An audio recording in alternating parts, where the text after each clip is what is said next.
امام 1000 رکعت نمازیں 24 گھنٹے میں پڑھتے تھے، اور اس کے ساتھ سرمایہ دار بہت سے ہوں گے اس بزم میں، خدا آپ کی ثروت میں، آپ کے مال میں، آپ کے سرمایہ میں خوب برکت عطا فرمائے۔ اہل بیت، بنو ہاشم، بنو عبد المطلب، بنو ابی طالب، یہ لوگ مفلس نہیں تھے، فقیر نہیں تھے، غریب نہیں تھے، مگر ہمیشہ غریب نظر آتے تھے۔ کیوں؟ اپنی ساری دولت غریبوں میں تقسیم کر دیتے تھے۔ سید سجاد اپنی پیٹھ پر، غلاموں کے ذریعے نہیں، امام کے پاس غلام تھے، کنیزیں تھیں، غلاموں کے ذریعے نہیں، اپنی پیٹھ پر روٹیاں، اناج، غلہ، ضرورت کی چیزیں لاد کر اور مستحقین کے گھروں میں رات کی تاریکی میں پہنچایا کرتے تھے۔ معمولات دیکھیں، معمولات، زندگی کے معمولات، روزمرہ کی روٹین۔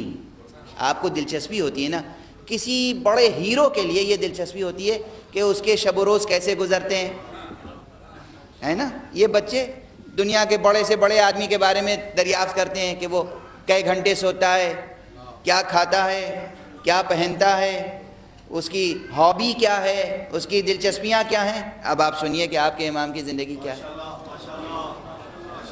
روزمرہ کی زندگی۔ 1000 رکعت نمازیں، اکثر روزے سے رہنا، اور اس کے بعد مسلمان آبادی اور انسانی آبادی میں کوئی بھی بھوکا نہ رہ جائے،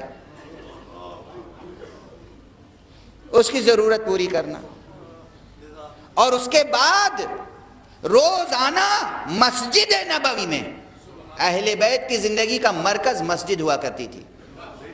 کیا ہوتی تھی؟ ہمارے جوانوں کا مرکز کیا ہوتا ہے؟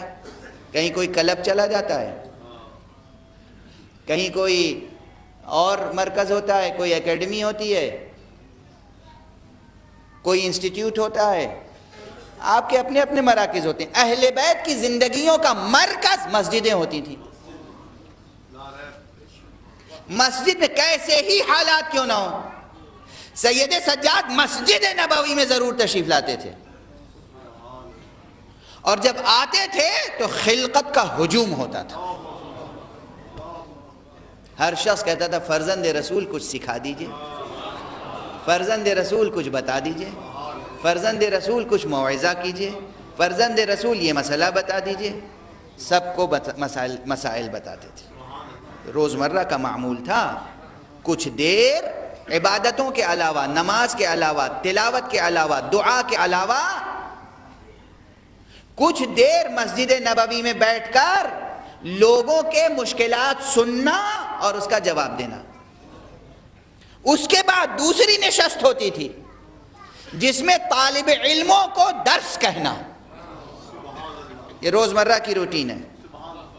ہر ہفتے میں روز جمعہ ایک مرتبہ عمومی واعظ کہنا، اور یہ واعظ، یہ سب چیزیں لکھی ہوئی تاریخ میں محفوظ ہیں، دوستوں نے بھی لکھی ہیں، دشمنوں نے بھی لکھی ہیں، اور بعض ایسے اصحاب ہیں جنہوں نے امام کا پورا خطبہ لکھا، لکھنے کے بعد پھر امام کی خدمت میں پہنچے، اور امام کی خدمت میں پہنچنے کے بعد کہا آقا آپ نے جو کچھ فرمایا تھا یہ ہم نے لکھا ہے، ذرا نظر ڈال لیجئے صحیح لکھا ہے یا غلط، کہیں کوئی غلطی تو نہیں ہے۔ وہ چیزیں بھی موجود ہیں، خدا جزائے خیر عطا فرمائے۔ فقہ الاسلام حضرت علامہ محمد ابن یعقوب کلینی کو، انہوں نے کتاب کافی میں، اصول کافی میں بھی، فروع کافی میں بھی، روضہ کافی میں بھی، کافی میں بہت سے امام کے مواعظ، امام سجاد علیہ السلام کے مواعظ اور آپ کے خطبات اور آپ کے دروس، آپ کے لیکچرز جمع کیے ہیں، اور پوری سند کے ساتھ کہ کس نے لکھا، کب امام کو دکھایا، امام نے کب اس کی تصحیح فرمائی، اور ہمارے یہاں یہ ہے امام کی روزانہ کی اور زندگی۔ اور اس کا نتیجہ یہ تھا کہ پوری مملکت اسلامی میں کوئی ایسا نہ تھا جو فیضان امامت سے مستفیض نہ ہوا ہو۔ ایک جملہ اور یاد رکھیں، اور وہ جملہ یہ ہے کہ آج جو اسلام پوری دنیا میں موجود ہے، آج جتنا اسلام جس کے پاس موجود ہے، آج جتنا بھی اسلام جس کے پاس بھی موجود ہے، صرف اور صرف ریاضت سید سجاد ہے۔ اور اس کی وجہ یہ ہے کہ جتنے اسلام شناس تھے وہ تو سب کے سب کربلا میں شہید ہو گئے۔ ابھی صبر کیجئے، ابھی ضبط کیجئے، ضبط کرنا بھی ایک ریاضت ہے، ضبط کرنا بھی ایک ریاضت ہے۔ جتنے اسلام شناس تھے وہ کربلا میں شہید ہو گئے۔ اب جو کچھ علم فقہ، علم کلام، علم اخلاق، علم عرفان، اب جو کچھ علوم انسانی، علوم اسلامی کا سرمایہ ہے، یہ سب ایک سید سجاد کی تربیت اور عطا کا نتیجہ ہے۔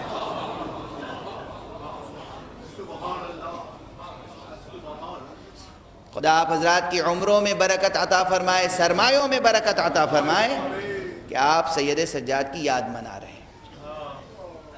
اور بس اس کا ایک مظہر، بہت سے لوگ خدمت کرتے ہیں مگر پھر بھی جو حاکم ہوتا ہے اسے تو سب پہچانتے ہیں، لیکن ہمیشہ یہ ہوا ہے، توجہ رکھیے گا بس ایک جملے پر، ایک نقطے پر، تاریخی واقعہ ہے۔ جو حاکم ہوتا ہے، کسی بھی ملک کا پریسیڈنٹ ہو، وزیر اعظم ہو، جو بھی ہو، جو حاکم ہے اسے سب پہچانتے ہیں،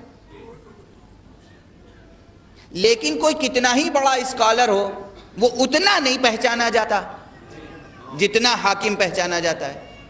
توجہ ہے بھائی، اسکالر کو اسکالرز پہچانتے ہیں، اسٹوڈنٹس پہچانتے ہیں، لیکن عوام سب کے سب پہچان لیں یہ ممکن نہیں ہوتا، ممکن نہیں ہے۔ مگر حج کے موسم میں حاکم بھی موجود ہے، سید سجاد بھی موجود ہیں۔ حاکم کوشش کر رہا ہے کہ حجر اسود کو بوسا دے، کوئی راہ دینے کے لیے تیار نہیں، جبکہ حاکم کے ساتھ حشم و ختم بھی ہیں۔ اور ادھر فرزند رسول آیا، مجمع نے کائی کی طرح چھٹ کر راہ دینا شروع کی، پورے سکون و وقار کے ساتھ امام آگے بڑھے، حجر اسود کو بوسا دیا، طواف مکمل کیا، اور اس شان سے مکمل کیا کہ حاکم وقت حسد میں مبتلا ہو گیا، رشک میں مبتلا ہو گیا۔ اس کے قریب کے لوگوں نے پوچھا یہ کون ہے، یا خود اس نے تجاہل عارفانہ کے طور پر کہا یہ کون ہے، لیکن جب اس سے لوگوں نے پوچھا کہ یہ کون ہے، اس نے کہا میں نہیں جانتا۔ خلقت جسے جانتی ہو،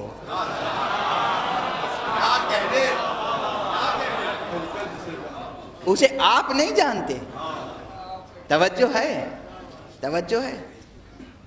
اور اس وقت ایک جو بظاہر انہی کا درباری شاعر تھا وہ کھڑا ہو گیا، اس نے کہا آپ کا یہ کہنا کہ میں نہیں جانتا انہیں کوئی ضرر نہیں پہنچائے گا۔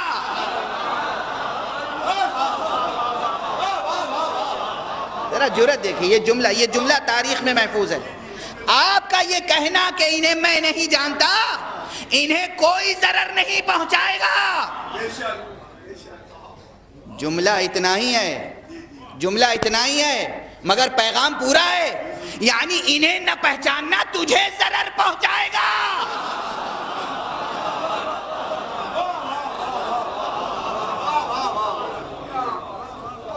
انہیں نہ پہچاننا تجھے ضرر پہنچائے گا، اس دنیا میں بھی آخرت میں بھی۔ انہیں نہ پہچاننا تجھے ضرر پہنچائے گا۔ اور اس کے بعد شاعر تھا، عاشق تھا، کھڑا ہو گیا.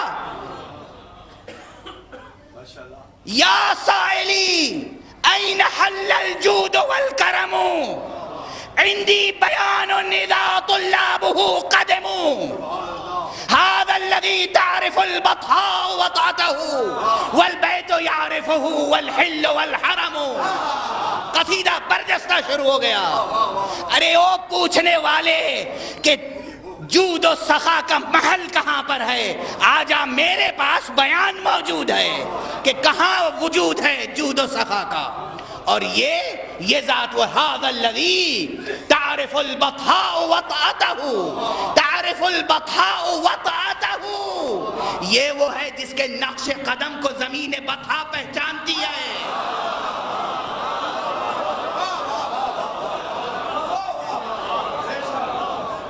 یہ وہ ہے جس کے نقش قدم کو سینہ مکہ پہچانتا ہے، زمین بطحا پہچانتی ہے. والبیت یعرفہ والحل والحرم، اور یہ جو گھر ہے، یہ بیت، یہ خانہ کعبہ، یہ انہیں پہچانتا ہے. خانہ کعبہ انہیں پہچانتا ہے، خانہ کعبہ پہچانتا ہے. یہ اس کا پوتا ہے جس کی وجہ سے میں قبلہ بنا.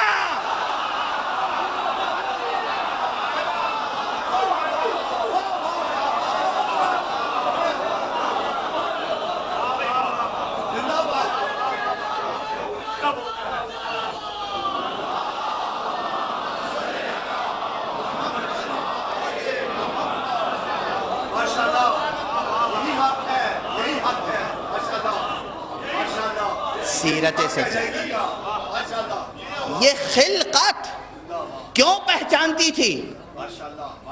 یہ خلقت کیوں پہچانتی تھی؟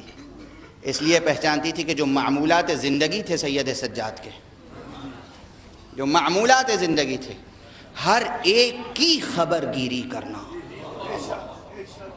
ہر ایک کی حاجت روائی کرنا. میں نے پہلے روز ایک روایت پڑھی تھی جو بہت مشہور و معروف ہے، حضرت امام حسن مجتبی علیہ السلام